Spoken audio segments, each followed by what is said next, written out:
ರೇಣುಕಾಸ್ವಾಮಿ ಕೊಲೆ ಕೇಸಲ್ಲಿ ನಟ ದರ್ಶನ್ ವಿಚಾರಣೆಯನ್ನ ಮಾಡಲಾಗ್ತಿದೆ. ಆದ್ರೆ ವಿಚಾರಣೆ ಸಂದರ್ಭದಲ್ಲಿ ಅಧಿಕಾರಿಗಳು ಪೊಲೀಸರು ಏನು ಪ್ರಶ್ನೆ ಕೇಳಿದ್ರು ಕೂಡ ಬರೀ ನಾಟಕ ಮಾಡ್ತಾ ಇದ್ದಾನಂತೆ. ಚಾಲೆಂಜಿಂಗ್ ಸ್ಟಾರ್ ಕೊಲೆ ಕೇಸ್ ಬಗ್ಗೆ ಒಪ್ಕೊಳ್ತಾ ಇಲ್ಲ ನಟ ದರ್ಶನ್ ಅಂತ ಗೊತ್ತಾಗಿದೆ. ನಾನ್ ಶೆಡ್ಡಿಗೆ ಹೋಗೇ ಇಲ್ಲ, ರೇಣುಕಾಸ್ವಾಮಿ ಮೇಲೆ ನಾನು ಕೈ ಮಾಡಿಲ್ಲ ಅಂತ ಹೇಳಿ ಡ್ರಾಮಾ ಅಂತೆ ದರ್ಶನ್ದು. ಆರೋಪಿಗಳೇ ಸ್ಟೇಟ್ಮೆಂಟ್ ಕೊಟ್ಟಿದ್ದಾರೆ. ನಾವು ಹೊಡಿತಾ ಇದ್ವಿ, ಆ ಟೈಮ್ನಲ್ಲಿ ದರ್ಶನ್ ಇದ್ರು, ದರ್ಶನ್ ಬೆಲ್ಟ್ ನಲ್ಲಿ ಹೊಡೆದಿದ್ದಾರೆ ಅಂತ ಸ್ಟೇಟ್ಮೆಂಟ್ ಕೊಟ್ಟರು ಕೂಡ ದರ್ಶನ್ ಇದನ್ನ ಒಪ್ಕೊಳ್ಳೋದಕ್ಕೆ ರೆಡಿ ಇಲ್ವಂತೆ. ಫಸ್ಟ್ ಆಫ್ ಆಲ್ ನಾನು ಶೆಡ್ಗೆ ಹೋಗಿಲ್ಲ, ಹೊಡೆದಿಲ್ಲ ಅಂತ ಹೇಳ್ತಿದ್ದಾರಂತೆ. ಆದ್ರೆ ಶೆಡ್ಗೆ ಹೋಗಿ ಸಿಕ್ಕಾಪಟ್ಟೆ ಹಲ್ಲೆ ಮಾಡಿದ್ದಾರೆ ದರ್ಶನ್ ಅಂತ ಹೇಳಿ ಆರೋಪಿಗಳು ಹೇಳಿದ್ದಾರೆ. ಅಲ್ಲಿ ಏನ್ ಸೀನ್ ಕ್ರಿಯೇಟ್ ಮಾಡಿದ್ದಾರೆ ಅಂದ್ರೆ, ಪವಿತ್ರ ಗೌಡ ಕಾಲಿಗೆ ಬೀಳಿಸಿ ಡಿ ಗ್ಯಾಂಗ್ ಕ್ಷಮೆಯನ್ನ ಕೇಳಿಸಿತ್ತಂತೆ. ದರ್ಶನ್ ಮತ್ತೆ ಪವಿತ್ರ ಶೆಡ್ನಿಂದ ಹೋದ್ಮೇಲೆ ಉಳಿದವರು ರೇಣುಕಾಸ್ವಾಮಿ ಮೇಲೆ ಮನ ಬಂದಂತೆ ಹಲ್ಲೆಯನ್ನ ಮಾಡಿದ್ದಾರೆ, ಟಾರ್ಚರ್ ಅನ್ನ ಕೊಟ್ಟಿದ್ದಾರೆ. ಇಲ್ಲಿ ಕೇಸಿಂದ ಬಚಾವ್ ಆಗೋದಕ್ಕೆ ದರ್ಶನ್ ಮತ್ತೆ ಪವಿತ್ರ ಗೌಡ ನಾಟಕ ಮಾಡ್ತಾ ಇದ್ದಾರೆ. ಶೆಡ್ಗೆ ದರ್ಶನ್ ತೆರಳಿದ ದೃಶ್ಯ ಸಿಸಿಟಿವಿಯಲ್ಲಿದೆ, ಸಾಕ್ಷಿ ಇದೆ. ಪೊಲೀಸರು ಅದನ್ನು ತೋರಿಸ್ತಾ ಇದ್ದಾರೆ. ಆದ್ರೂ ಕೂಡ ಪೊಲೀಸರ ಮುಂದೆ ದರ್ಶನ್ ಹೈ ಡ್ರಾಮಾ ಮಾಡ್ತಾ ಇದ್ದಾರಂತೆ.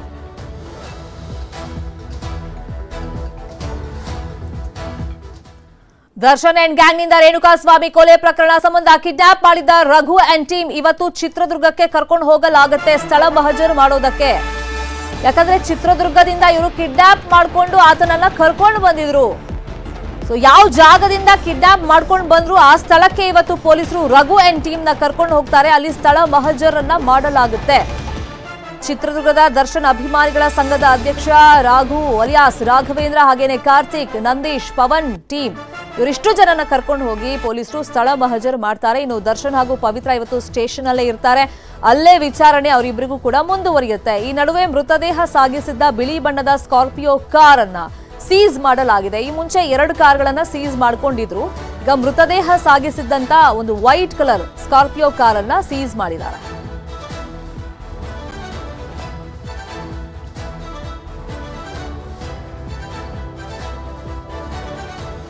ಇದೇ ವಿಚಾರವಾಗಿ ಇನ್ನಷ್ಟು ಡೀಟೇಲ್ ಆಗಿ ಇನ್ಫಾರ್ಮೇಶನ್ ಕೊಡೋದಕ್ಕೆ ನೇರ ಸಂಪರ್ಕದಲ್ಲಿ ಜಾಯಿನ್ ಆಗಿದ್ದಾರೆ ನಮ್ಮ ರಿಪೋರ್ಟರ್ ಮಂಜು ಆರ್ಯ. ಮಂಜು ಆರ್ಯ, ಈಗ ಏನೇ ಪ್ರಶ್ನೆ ಕೇಳಿದ್ರು ಈ ಕೇಸಿಂದ ತಪ್ಪಿಸ್ಕೊಳ್ಬೇಕು ಅಂತ ನನಗೇನು ಗೊತ್ತಿಲ್ಲ, ನಾನು ಶೆಡ್ಗೆ ಹೋಗಿಲ್ಲ, ನಾನು ಹೊಡೆದಿಲ್ಲ ಅಂತ ದರ್ಶನ್ ಮತ್ತೆ ಪವಿತ್ರ ಗೌಡ ಹೇಳ್ತಾ ಇದ್ರೆ, ಆರೋಪಿಗಳು ಇಲ್ಲ, ಅಲ್ಲಿ ಅಣ್ಣ ಮತ್ತೆ ಅಕ್ಕ ಇಬ್ರು ಇದ್ರು ಅಂತ ಸ್ಟೇಟ್ಮೆಂಟ್ ಅನ್ನ ಕೊಟ್ಟಿರೋದ್ರಿಂದ ಈಗ ದರ್ಶನ್ಗೆ ಪೀಕ್ಲಾಟ ಆಗಿದೆ. ವಿಚಾರಣೆ ಸಂದರ್ಭದಲ್ಲಿ ದರ್ಶನ್ ಏನ್ ಹೇಳಿದ್ದಾರೆ ಮತ್ತೆ ಇವತ್ತಿನ ಡೆವಲಪ್ಮೆಂಟ್ ನಾವು ನೋಡೋದಾದ್ರೆ, ಚಿತ್ರದುರ್ಗಕ್ಕೆ ಆರೋಪಿಗಳನ್ನ ಕಿಡ್ನಾಪ್ ಯಾರು ಮಾಡಿದ್ರು ಅವ್ರನ್ನ ಕರ್ಕೊಂಡು ಹೋಗಿ ಸ್ಥಳ ಮಹಜರ್ ಎಷ್ಟೊತ್ತಿಗೆ ಆಗ್ಬೋದು?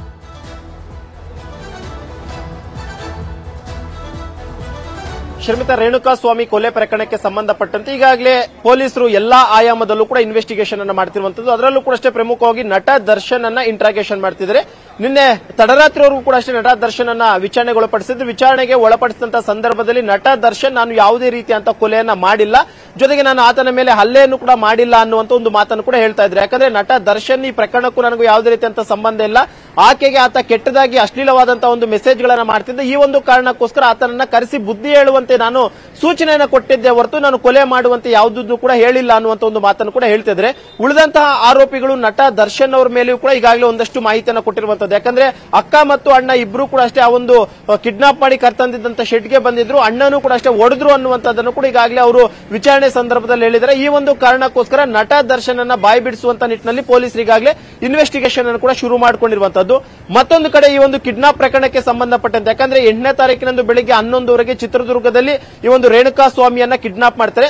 ಆ ಚಿತ್ರದುರ್ಗದ ದರ್ಶನ್ ಅಭಿಮಾನಿಗಳ ಸಂಘದ ಅಧ್ಯಕ್ಷ ಆಗಿರುವಂತಹ ರಾಘವೇಂದ್ರ ಮತ್ತು ಟೀಮು ಈ ಒಂದು ಕಿಡ್ನಾಪ್ ಅನ್ನು ಕೂಡ ಮಾಡಿರುವಂತದ್ದು. ಅಲ್ಲಿಂದ ನೇರವಾಗಿ ಕಿಡ್ನಾಪ್ ಮಾಡ್ಕೊಂಡು ಬಂದು RR ನಗರದ ಕಾರ್ ಶೆಡ್ಗೆ ತಗೊಂಡು ಹೋಗ್ಬಿಟ್ಟು ತದನಂತರ ಆತನ ಮೇಲೆ ಹಲ್ಲೆಯನ್ನ ಮಾಡ್ತಾರೆ. ತದನಂತರ ಅಲ್ಲೇ ಒಂದು ತೀವ್ರತೆಯಿಂದ ಆತ ಸಾವನ್ನಪ್ತಾನೆ.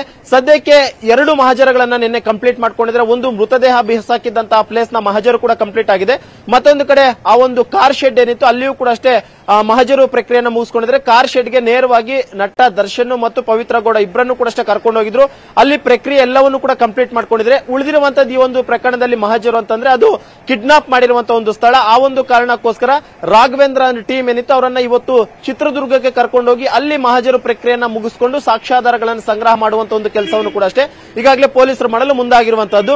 ಜೊತೆಗೆ ಇನ್ನೊಂದು ಏನಂತಂದ್ರೆ ಈ ಒಂದು ಪ್ರಕರಣದಲ್ಲಿ ಎಲ್ಲೋ ಒಂದು ರೀತಿ ಮಹಿಳಾ ಸಾಂತ್ವನ ಕೇಂದ್ರದಲ್ಲಿ ಪವಿತ್ರ ಗೌಡ ಒಂದ್ ರೀತಿ ಈ ಒಂದು ಪ್ರಕರಣ ಆಗ್ಬಾರ್ದಾಗಿತ್ತು ಅನ್ನುವಂತ ಒಂದು ಪಶ್ಚಾತ್ತಾಪವನ್ನು ಪಡುವಂತ ಒಂದು ಕೆಲಸಕ್ಕೂ ಕೂಡ ಮುಂದಾಗಿದ್ದಾರೆ. ಯಾಕಂದ್ರೆ ಈ ಒಂದು ವಿಚಾರವನ್ನ ದರ್ಶನ್ಗೆ ಹೇಳಿದ್ದೆ ನಾನು ತಪ್ಪಾಯ್ತು, ಯಾಕಂದ್ರೆ ಆತ ನನಗೆ ಅಶ್ಲೀಲವಾದಂತಹ ಒಂದಷ್ಟು ಮೆಸೇಜ್ಗಳನ್ನ ಕಳಿಸಿದಂತ ಸಂದರ್ಭದಲ್ಲಿ ಅವತ್ತೇ ನಾನು ಪೊಲೀಸ್ ಸ್ಟೇಷನ್ಗೆ ಹೋಗಿ ಒಂದು ಕೇಸನ್ನ ದಾಖಲು ಮಾಡಿದ್ರೆ ಬಹುಶಃ ಇವತ್ತು ಯಾರು ಕೂಡ ಅಷ್ಟೇ ಇವತ್ತು ಅರೆಸ್ಟ್ ಆಗ್ತಿರಲಿಲ್ಲ. ಎಲ್ಲೋ ಒಂದ್ ರೀತಿ ನಾನು ದರ್ಶನ್ಗೆ ಈ ಒಂದು ವಿಚಾರವನ್ನ ತಿಳಿಸಿದ್ದೆ ಈ ಒಂದು ಘಟನೆಗೆ ಕಾರಣ ಆಯ್ತಾ ಅನ್ನುವಂತ ಒಂದು ಪಶ್ಚಾತ್ತಾಪವನ್ನು ಕೂಡ ಅಷ್ಟೇ ಅವರು ಮಹಿಳಾ ಸಾಂತ್ವನ ಕೇಂದ್ರದಲ್ಲಿ ಪಟ್ಟಿದ್ರು. ಜೊತೆಗೆ ಅವ್ರ ಜೊತೆ ಇದ್ದಂತ ಒಂದಷ್ಟು ಮಹಿಳಾ ಸಿಬ್ಬಂದಿಗಳ ಜೊತೆ ಕೂಡ ಅಷ್ಟೇ ಅವರು ಮಾತನ್ನ ಹೇಳ್ಕೊಂಡಿದ್ದಾರೆ ಅನ್ನುವಂಥದ್ದು ಕೂಡ ಈಗಾಗಲೇ ಗೊತ್ತಾಗಿದೆ. ಸದ್ಯಕ್ಕೆ ಮಹಿಳಾ ಸಾಂತ್ವನ ಕೇಂದ್ರದಿಂದ ಪವಿತ್ರ ಗೌಡನನ್ನು ಕೂಡ ಅಷ್ಟೇ ಈಗಾಗಲೇ 7:30 ಟೈಮ್ಗೆ ಮತ್ತೆ ಅನ್ನಪೂರ್ಣೇಶ್ವರಿ ನಗರ ಪೊಲೀಸ್ ಸ್ಟೇಷನ್ ಕರ್ಕೊಂಡು ಬಂದಿದ್ದಾರೆ. ಜೊತೆಗೆ ನಟ ದರ್ಶನ್ ಸೇರಿದಂತೆ ಉಳಿದಂತೆ ಎಲ್ಲಾ ಆರೋಪಿಗಳು ಕೂಡ ಇದೇ ಒಂದು ಸ್ಟೇಷನ್ ಇದ್ದಾರೆ.